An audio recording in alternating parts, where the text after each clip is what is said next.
You never know when they're going to be alone, and they hit that thing one time and the cops show up and they drag their body out. Yep. This is a business model that people need friends. They need the depth of friends around them, and they need the Lord, and they need faith, because otherwise you end up in these dark places. Who's George Nicopolis? Dr. Nick, Elvis Presley's doctor, was put on trial and acquitted, lack of sufficient evidence, that he was prescribing Elvis Presley. He had this big white haircut and everything. Who's Conrad Robert Murray? Mike Murray. Dr. M, right. Dr. M. Mike Jackson? Following Michael Jackson around and prescribing to him. And then they all know it. The celebrities and the athletes, they know what's out there. Athletes at least have to pee in the cup and get tested, and it kind of helps keep them and their entourage kind of at bay a little bit. But Nickelback said it in their song Rockstar. They'll get you everything with that evil smile. Everybody's got their drug dealer on speed dial. And I mean, they're now going to be a rock star. Yeah, and you hear that and you realize there's a business model that's just preying on these people, and she's just the latest, leech preying on people. There was I'll never forget the interaction, because we had another friend who I met him and his sister when they were 18, 19 years old. And I went to one of his games that he was playing. He'll remember this. I'm not going to say his name. I went to his game because he was using the same thing that the other guy was using. And I went to him and I spoke to him. And I told him, I talked to the other guy, the guy that was doing, because I found out who he was and I want to spoke to that guy. And I told this guy, I said, I swear to God, if you continue with this stuff, it's going to be a bad situation for you. 2 years later, that guy stopped. And he does very well now in real estate, wife, kids, beautiful sister, beautiful family. I love that family. I love being around the family. He did some things that I chose to not do business with him 18 years ago. Dumb mistake he made 20 years ago, 18 years ago.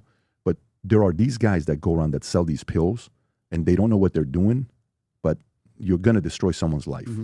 And that person is someone's son, someone's daughter, someone's family. I've told this story so many times where this one, we'll wrap up on the story. One of my friends, one time, is on PCP. And in the middle of the street, there's a basketball tournament going on. He gets out of the car, goes up to an innocent kid, didn't do anything, just punch him in the face with brass knuckles. Oh, man. Shuts the guy's jaw.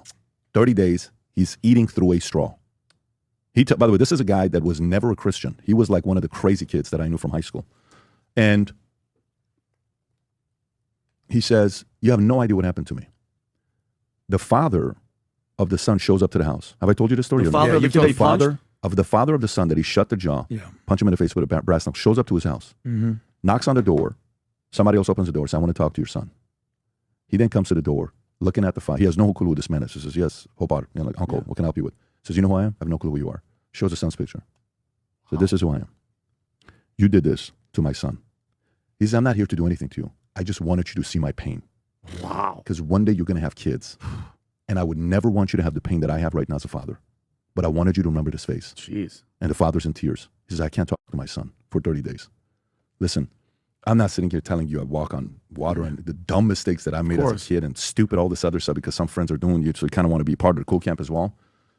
That guy ends up becoming the reason why, the guy that stopped and became a Christian. Yeah. He's the person that influenced me to go to Bible studies Friday nights from 6 o'clock in the morning to 2 o'clock in the morning every other Friday night. Wow. So he cleaned up. Because I never thought he could change. Wow. He was the one guy that I never thought he could change. And we went to Bible study together for a year and a half.